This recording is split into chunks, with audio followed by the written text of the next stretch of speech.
Tii item 497, June 17th, 2020, iOS 13.5.1, 13.5.5 Beta 1, and 13.6 Beta 2.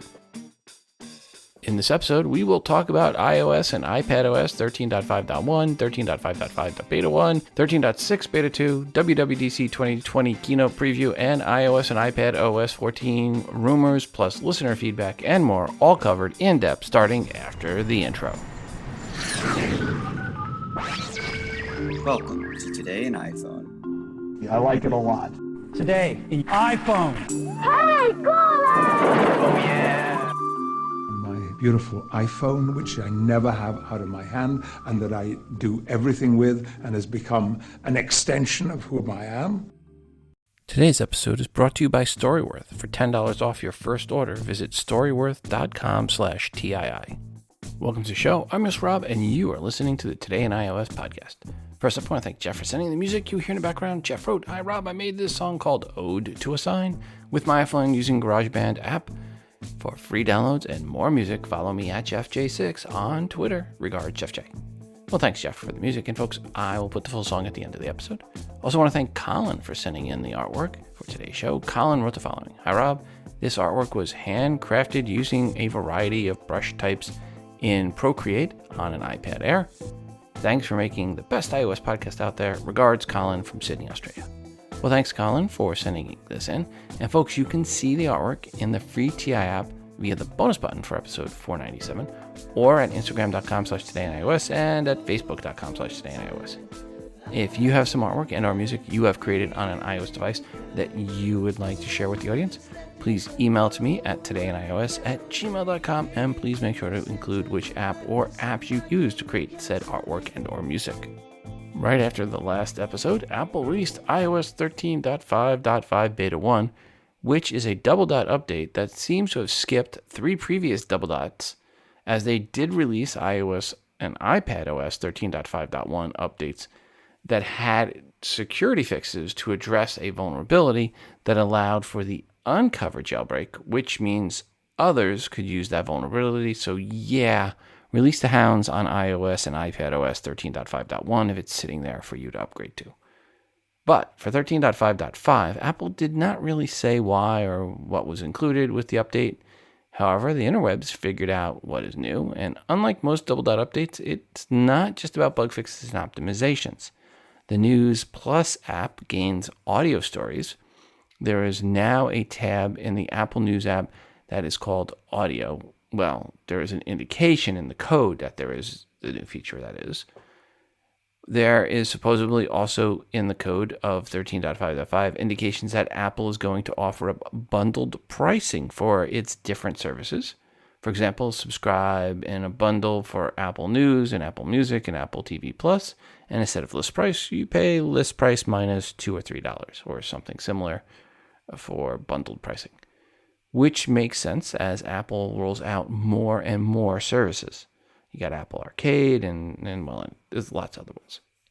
And another new feature in 13.5.5 Beta 1 is for those with the new Magic Keyboard, which has backlighting. Apple is now giving a way to control that backlighting. Up until now, it was adjusted automatically, but not everyone likes things auto-adjusted and may want to adjust to their own specific likes. And by adjusting in 13.5.5, we mean there are references to code that hint at or indicate probably the feature of custom control of the backlight of the keyboard is coming.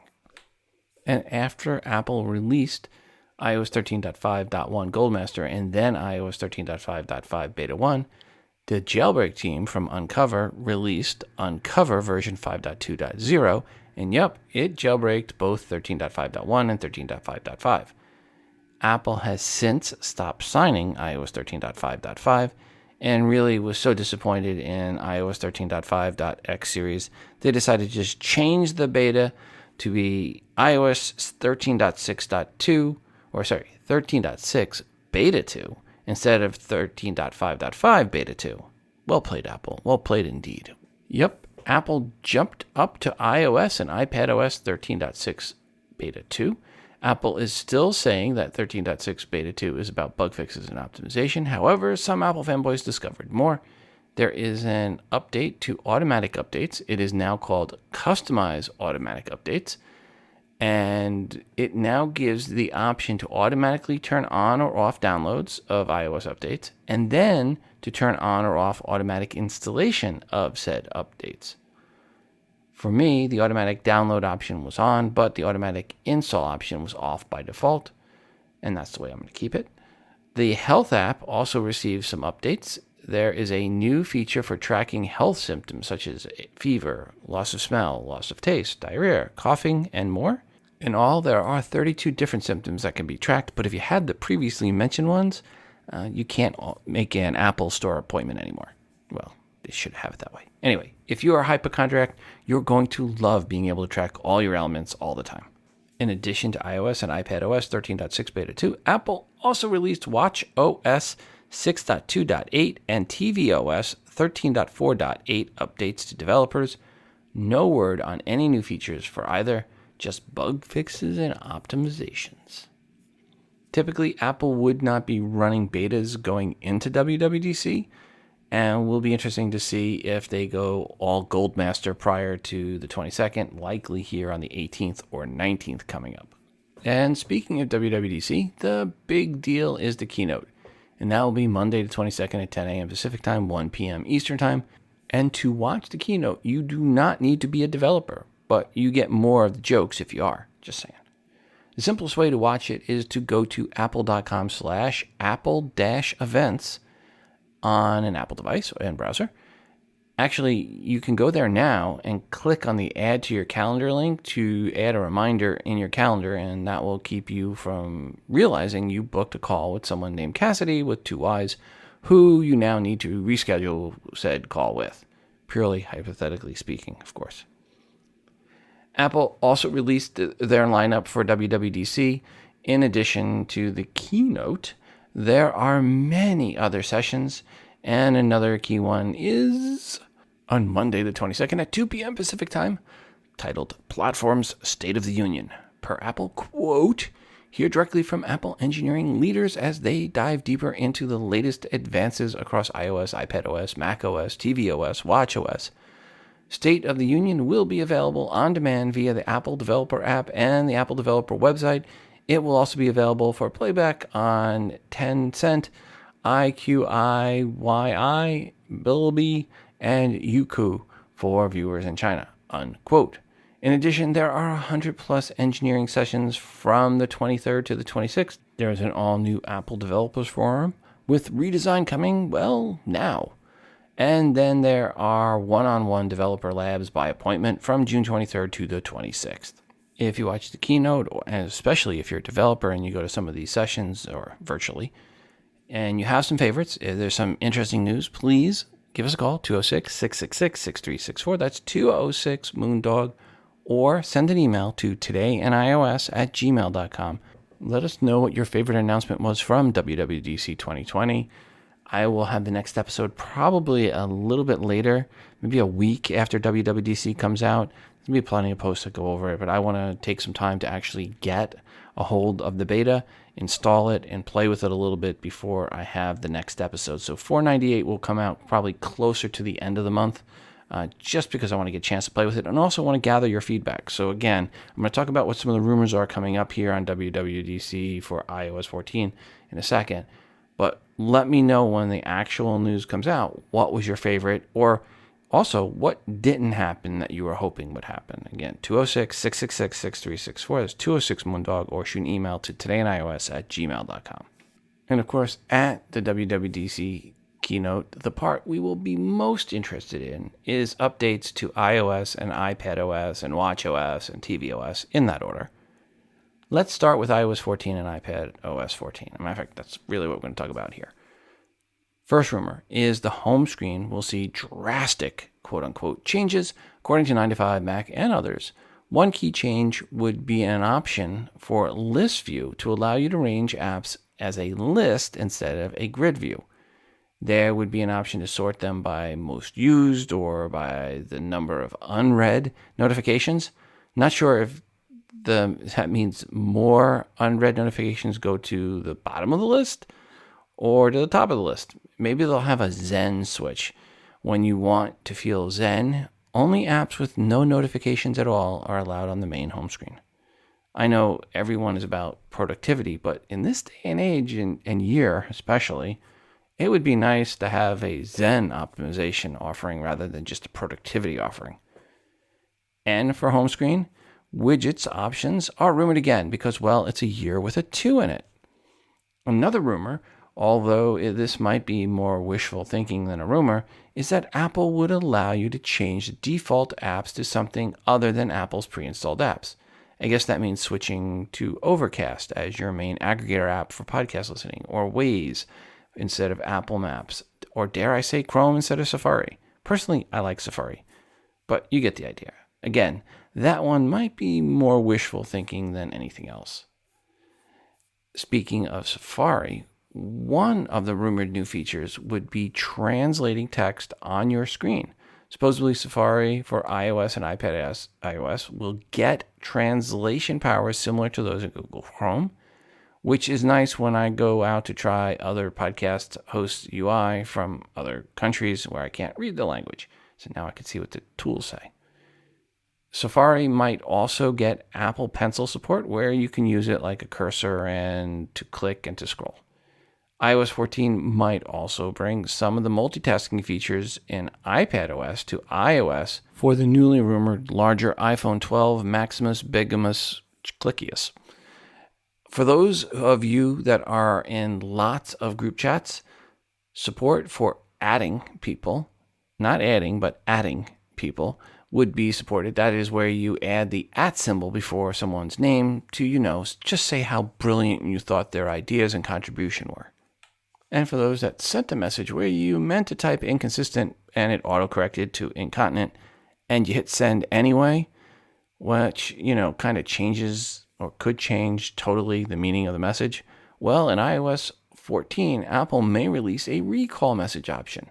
And there might be an option to mark read messages as unread.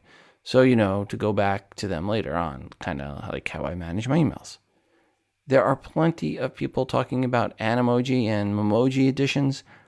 I'm just not one of those talking about it, so it will be what it'll be, and even that was more time than I wanted to spend talking about them. Of course, Apple will have more accessibility options. I can't believe that's actually listed as a rumor category. Each and every version of iOS will have accessibility options, have new accessibility options, just like each new iPhone will have a better camera. Because yes, Apple considers accessibility features that important. Kudos, Apple. Keep on keeping that front and center. One of the coolest new rumored features for accessibility is where it would translate sounds like the ringing of a doorbell, or a baby's cry, or even a dog barking. So for those with hearing loss, it will let you know what that sound is. I even hear it might translate, "You need to get the yard mowed," and "take out the trash," and "who forgot to put down the toilet seat," to simply nag, nag, nag on the screen and on your Apple Watch as well. But, that might just be a rumor or only an internal feature that the Apple engineers use. Per working out, there might be multiple new apps. One is rumored to be a workout app that would guide you through different exercise routines. It is even reported to have different voices to help you work out, including Hans and Fran's voice. "Okay, little girly man. You call that a rep? Girl Scout across the street, she can pump more than you." Again, just a rumor on the custom voices, but you never know. Per the workouts, it would be where they guide you through. One of them, obviously, strength training to pump you up. Cycling, running, rowing, yoga, and others. And it could also work just from your Apple Watch or Apple TV, depending on the exercise. And speaking of Apple services, while the app would be free, they might charge you a subscription service for, I guess, the different voices and specific workout routines.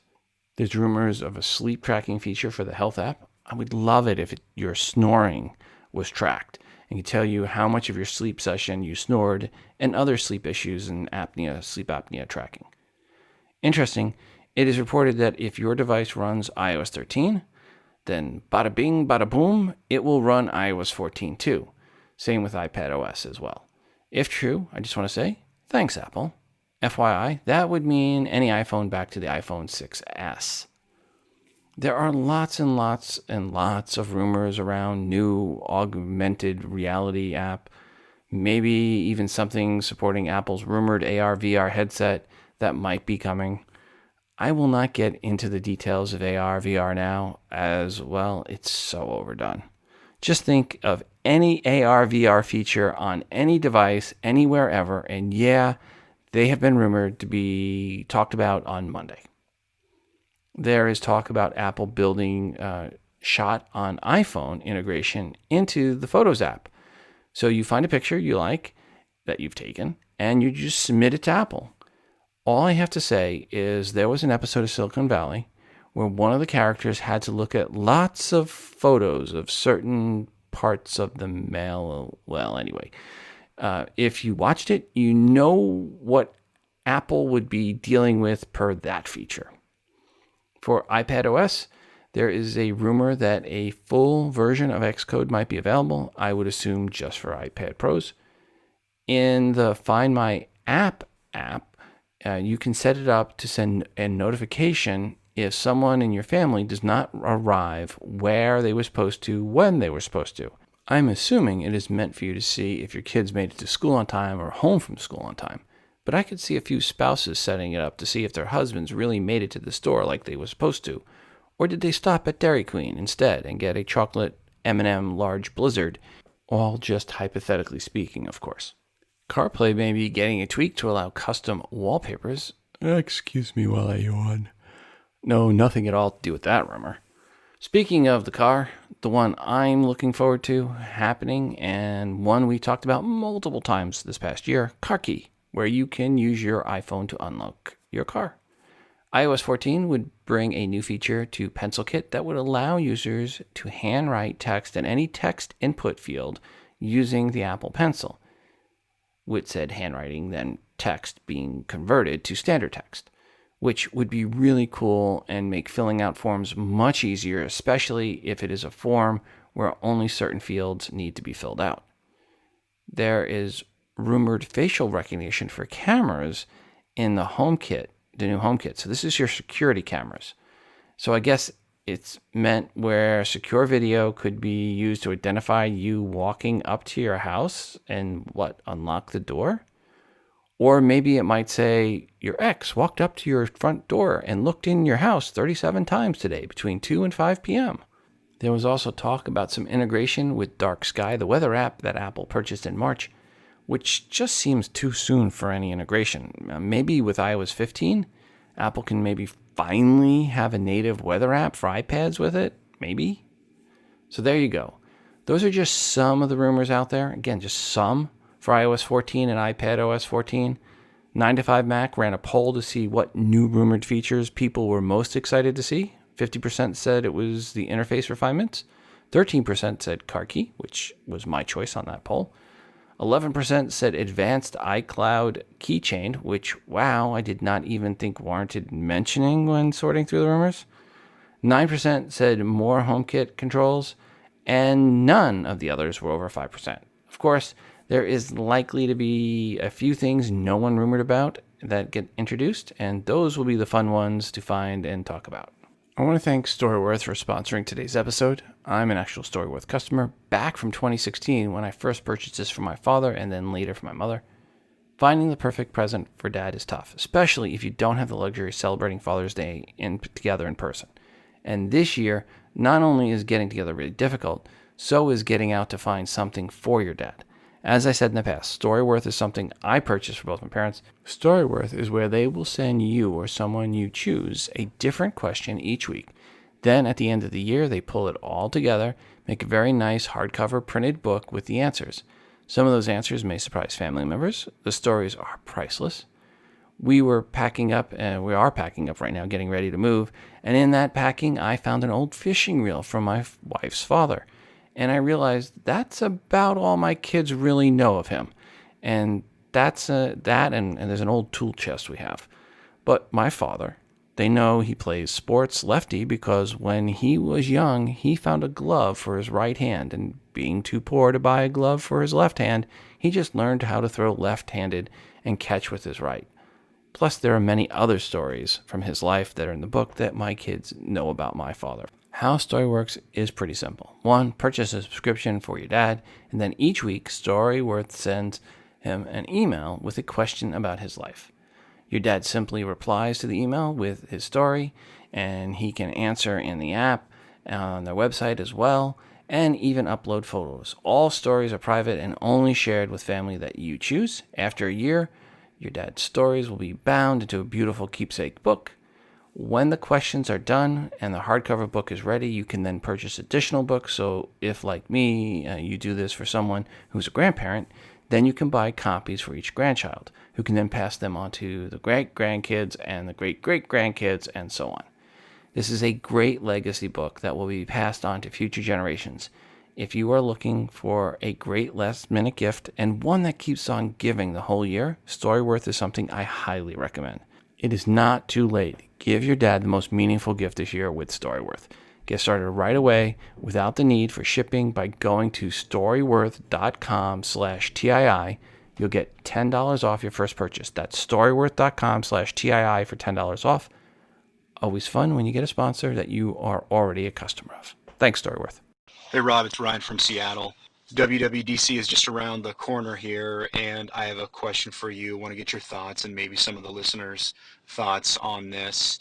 Third-party watch faces for the Apple Watch, man. I'm an Apple Watch nerd. I've had mine. I've had the first generation since launch day. We really need those. I mean, I like a lot of the watch faces that Apple has, but goodness gracious, man, they just are really missing out on giving this ability for third-party software developers to make their own watch faces and to sell them on the App Store for the Apple Watch. It just seems like a major cash cow that they are not willing to delve into, and I don't know why, but I think it's super stupid. You know, things like this just make me so frustrated. I end up going to Android for a few weeks and then coming back to Apple because Android's OS sucks. I mean, the messages are god-awful, and just the experience is not nearly as polished and clean as Apple and iOS, obviously. But what's your thought on that? Do you think that's a possibility here? Software SDK for third-party watch faces? And they could take whatever percentage they take off the sale of each application for iPhones and iPads, they could do the same thing for third-party watch faces and go through the entire vetting process to make sure it doesn't drain battery, so on and so forth. I mean, the option is there. I don't know why they're not doing this. The Apple Watch is already so wildly popular. I think this would just add to its popularity. Also, why can't we transition our Apple Watch from one iPhone to another? Also, I'm an iPhone nerd, so I switch SIM cards. I have an SE and a 11 Pro that I switch SIM cards with, and I have to keep the Apple Watch connected to only one of those phones, or else I have to do a complete reset, and it's just a major pain in the butt. It just seems like Bush League for them. I mean, some of these things, like what are they doing? Amateur hour for Apple. I mean, they do such a good job in so many different areas, and then they just really drop the ball in these certain areas.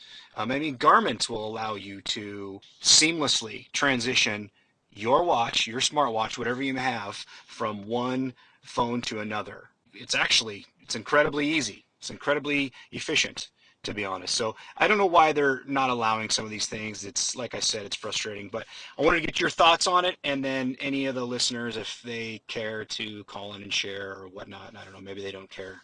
Maybe no one else cares. I don't know. I mean, the Apple Watch is awesome. I love it. I'm wearing it right now, but they could improve. I mean, come on. It could get better. I mean, it really could.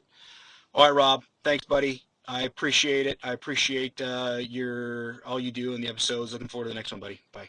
Ryan, first off, thanks as always for the feedback, and I care too. I would like to see third-party watch faces be available. It's something we've asked for before on the show, and other people have asked for it. And there are some rumors that there's going to be some third-party home screens that can be sold for the iPhone, so maybe Apple will do third-party watch faces for sale with the next version of watchOS. Fingers crossed. But I'd probably say less than a 50% chance. Switching gears, Apple put out a pat-on-the-back press release titled, in the third person, quote, Apple's App Store ecosystem facilitated over $500 billion in commerce in 2019, unquote. The exact number was $519 billion in billing and sales globally in 2019 alone. The highest value categories were mobile commerce apps, then digital goods and services apps, and in-app advertising. Tim Cook said, quote, "The App Store is a place where innovators and dreamers can bring their ideas to life, and users can find safe and trusted tools to make their lives better. In a challenging and unsettled time, the App Store provides enduring opportunities for entrepreneurship, health and well-being, education, and job creation, helping people adapt quickly to a changing world. We're committed to doing even more to support and nurture the global App Store community, from one developer shops in nearly every country to businesses that employ thousands of workers, as it continues to foster innovation, create jobs, and propel economic growth for the future," unquote. Of the $519 billion with a B, sales from physical goods and services accounted for the lion's share at $413 billion, with m-commerce apps generating the vast majority of the sales, with retail being the largest segment at $268 billion of that. Retail apps include digital apps for brick-and-mortar stores like Target and Best Buy, plus virtual marketplaces like Etsy. In-app advertising sales accounted for $45 billion, and of that, 44% were derived from games. One thing to note, all these numbers were per 2019, before social distancing and other app purchasing activities because of social distancing. It'll be interesting to see what the 2020 numbers are, as they are likely to be much higher given everything that's going on this year. In some random Apple news, Apple is currently offering 12 months interest-free financing on all their products with the Apple Card. But I'm guessing even then, Dave Ramsey would still not approve. Jumping into the email bag. Hi, Rob. I'm hoping you and your listeners have some advice for me. I have an iPhone X that has damaged back screen. The front screen was previously repaired, $75, teenagers. According to the teenager, the AT&T repair tech claimed that he couldn't do anything about the back glass. It's now months later and the phone doesn't work. The SIM card doesn't connect to AT&T network. The phone can only be used on Wi-Fi.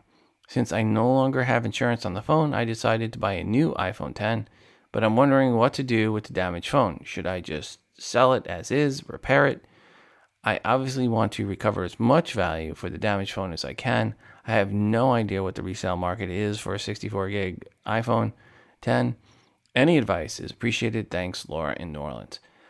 Laura, I don't think you're going to get much out of it. You can sell it as is, but I don't think it makes much sense to repair it and try to sell it, because what you're going to repair it for is probably going to be a little bit more than what it's going to cost for you to sell it once it's repaired. So best case, you can pick up a few bucks maybe on eBay for selling it as is, broken. But even then, I don't know if it's worth your time and effort to pack it up and ship it out. Hey Rob, Justin in Pennsylvania. I wanted to give you a review about, let people know if you ever have any problems with your AirPods. I bought AirPods second generation maybe 6 or 7 months ago. My left one, I got caught in the rain with it. And I got it in and I let it dry, and I didn't charge it until it was dry because it got really downpour. And then the microphone stopped working. So I called Apple, told them what happened, and they said, okay, we'll give you a replacement AirPod. So they sent it out, overnighted it, which is really nice. I got it the next day, got it, charged it up, got it repaired to the new thing, sent it back. It was just such a good, easy process. So you guys know, AirPods aren't the cheapest things on earth, and even if you make a mistake, you can even get them replaced. I was surprised at how easy it was, even during this crazy pandemic time, how quickly they could get you a replacement AirPods. I just wanted to let everyone know that that's something that's out there and how good of an experience I had when I did it. Thanks very much, Rob. Look forward to your next show. Have a great day. Bye. Justin, thanks as always for the feedback. And we're going to go ahead and get into the email bag now. Hi, Rob. This is in response to Jason H., whom had a question over Apple ID's two-party authentication and was ready to throw away multiple years of purchases. Jason and fellow TI listeners should perk up their ears for this. First of all, it's called second factor authentication. Thus, a person must have both Apple ID and password plus the second form authentication to ensure the account does not become compromised. In late 2018, Apple began quietly removing the option to disable two-factor authentication from users' Apple ID accounts in order to help them secure their devices. Second of all, you are never prompted for two-factor authentication when logging into your own device. You are only ever prompted for your two-factor authentication code when using the Apple ID cloud service. You are using the cloud service when you log into your Apple ID account from an iPhone, iPad, Mac, Apple TV, and the rest of the myriad of tools, PCs, and Android too, that can access your Apple ID account. This account lives on Apple servers. It may be your data, but they are securing and storing it for you. In order to prevent an attacker or rogue user from getting to your private pictures and files, Apple now requires a two-factor authentication code to be provided besides your password. Try it on your iPhone. You don't even need your PIN code to unlock the screen. You can also configure your Mac to not require any password to gain access to it and its files. Apple lets you be in control of your own devices any way you want it. The moment that Apple is responsible for the safeguarding of your data, it requires you use a strong password plus two-factor authentication. If Jason H's goal is to cancel his Apple ID and roll off into the sunset using, well, I guess it would be an Android device. Good luck there, Jason. Then he is in for a world of hurt. If you think you don't own your media now, just wait until many of Google or Amazon's contracts are renegotiated and your music or movies go on hiatus. With iTunes, you can choose to download your movies and music and keep it on your computer, iPad, or iPhone if you have the storage for it, and listen to it offline anytime you want. Google and Amazon's libraries also let you listen and watch offline purchases, but only if you authenticated your account in the last 30 days. With Apple's purchases, there isn't that requirement on your Mac or movies once it's on your own device. Rob, please add the support link from Apple to your show notes for those listeners whom want more information. And this is from Francisco. And Francisco, I will put that link in the show notes for today's episode, which is episode 497, which you can find at todayandios.com. Francisco, thank you so much for sending that in. On the last episode, I asked people what they thought of Apple TV Plus, and here are a few of the responses. Hey, Rob, my wife and I love Apple TV Plus. We're definitely keeping it. We'll turn off Disney Plus before Apple TV Plus because we don't have kids. There are far fewer TV shows we're interested in on Disney, and most of the movies we can find elsewhere. But on Apple TV Plus, we love See, For All Mankind, Morning Show, Servant, Truth Be Told, and we were blown away by Defending Jacob. There are still a couple we haven't gotten to yet, like Elephant Queen and The Banker. We found Home really interesting, but the episodes were a bit hit or miss, and I personally get a kick out of Home Before Dark, though it's not my wife's cup of tea. So yeah, we're keeping Apple TV Plus, and we'll toggle Disney and CBS off and on as the few shows we enjoy come and go. When Apple TV's Plus shows were unwatched, we actually spent more time there than any other streaming service. Best regards, Dave. Well, thanks, Dave. Also back to Emabeg. Hi, Rob.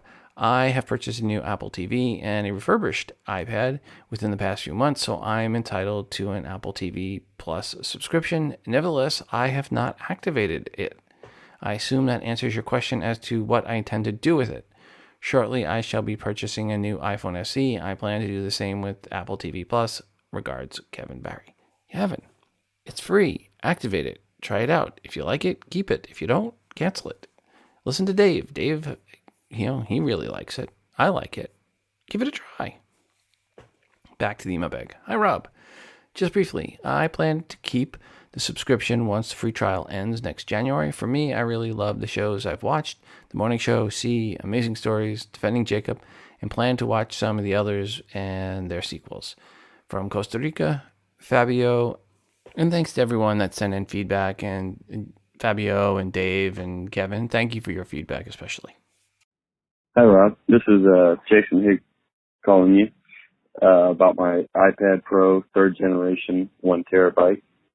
I had purchased one in June of last year, and all of a sudden it quit charging. So I had contacted Apple, and they did replace it promptly in 5 days with a replacement device. But yet I have an issue with this in my iPhone XS Max and the iPad that stopped charging is even though I went in through settings and turned off the True Tone, which Apple advised me to do to stop the screen from adjusting screen settings, I found that that was all the information that they had to offer. I looked online and I did find that through general accessibility display and settings, you can actually turn off the auto brightness. So I did that, and yet it still continues to do it. I've spent about 4 hours on the phone with Apple, and to no avail. So Apple is of no help. I'm hoping you or your community can reach out and figure out a way to adjust that. But I did also inform Apple that it very well might be a software issue, and they admitted that it probably was, but they still offer no help. Any help that the community might have would be greatly appreciated, because as of now, I just canceled all services on the iPad. I'm going to stick it in the closet because it's still brand new.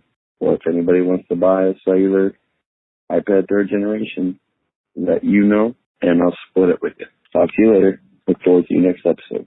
Thank you. Jason, thanks for the voicemail message, and hopefully you don't have to sell it. Someone will have a solution. So if anyone has had this problem, knows of a solution, give us a call, 206-666-6364. That's 206-MOONDOG. Or even if you know of it and you know there's no solution, let us know. You can also, beyond calling us, you can send an email to todayinios@gmail.com. And this way, Jason, you can go back to using your iPad and not have to give it away or sell it. Testing, 1, 2, 3. I can hear you. Testing, 1, 2, 3. I'm completely operational, and all my circuits are functioning perfectly. Testing, 1, 2, 3. Wait, is this a test? Testing, 1, 2, 3. Okay, everything checks out. Testing, 1, 2, 3. I'm already rather well tested. Hey, folks. Just a little quick update here. With everything going on this year and how stressful everything is, I decided that, let's take it from 10 to 11. And the wife and I are putting our house for sale, and we're getting ready to move. We're looking to move to Nashville area. And my younger son, for him to go to school there. Actually, both of them will go to school there, but there's a school specifically for my younger one. So we'll be moving to Nashville, and I'm going to try to keep going with 1 episode or 2 episodes a month as I've been going. But just note, we are looking to make this move between now and school starts August 7th. So we have to pack up, sell the house, move to Nashville, enroll the kids in school, all by August 7th. So please forgive me if somewhere coming up here we miss an episode. I'm going to do my best to keep them going, but you never know once all the craziness starts with the move. Folks, give your dad the most meaningful gift this year with Storyworth. Get started right away without the need for shipping by going to storyworth.com/TII. You'll get $10 off your first purchase. That's storyworth.com/TII for $10 off. And before we go today, I want to remind you to send in your feedback to the show, 206-666-6364. That's 206-MOONDOG. Or record your feedback and email it to the show at todayinios@gmail.com. Feedback can be a comment or question about something someone said on the show, or it can be a question or a rant you have about something else, an app, product review, good or bad. As long as it's iOS related, it is welcomed. And I'm always looking for new artwork to feature that you've created on an iOS device. Just put some TII branding on it and send it in. And of course, we're looking for more music created on an iOS device that we can play on the show. This is your show, and your feedback is greatly desired. And with the release of iOS 14 pending between now and the next episode, well, the beta release of it, the announcement for sure, let us know your thoughts. Want to get your feedback. Please, please, please help as I'm getting ready to move. Need your feedback. Also, don't forget to check out our moderated MeWe community by going to todayinios.com/community. When you go there, you need to request to be added. I have 2 questions. First one seems to quickly weed out the Android fanboys. I ask, which is the better OS, iOS or Android? And yeah, the Android fanboys still can't keep themselves from saying Android. They say either, or they say both, or Android. Anyway, instantly they're rejected. So yeah, it's a nice, safe Android fanboy-free zone that you can go and ask questions and post articles and pretty much anything else Apple related. And a quick reminder, if you're an app dev or an iBook author, email me if you want your app or iBook featured on the promo giveaway segment, which we haven't had for a long time. I guess no one cares about it anymore. We just need the 5 promo codes or more to give away. Simply email me at todayinios@gmail.com and please include a 60-second or less audio review of your app or iBook indicating you are the dev or the author. Also, when you send in the promo codes, please make sure to let me know when they expire. And finally, check out the Tii App, which is free to you. Search for TII in the iTunes App Store. It is the best way to consume the show and to get push notifications each time a new episode of TII is released. It is fully voiceover friendly, of course. Please go right now and download the Tii App or get the update. Until the next time, I'm your host Rob, reminding you to social distance responsibly.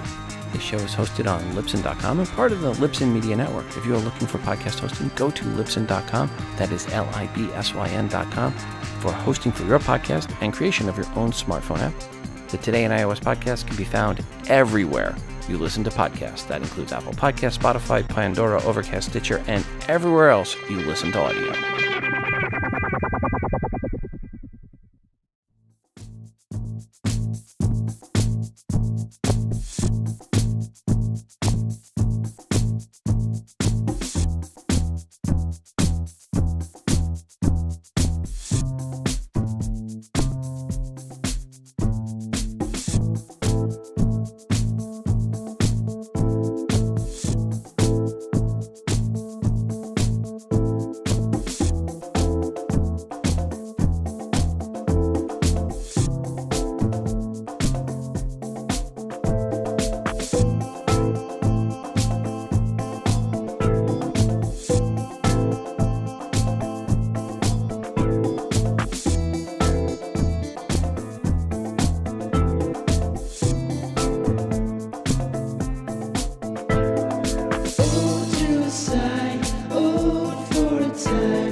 Side.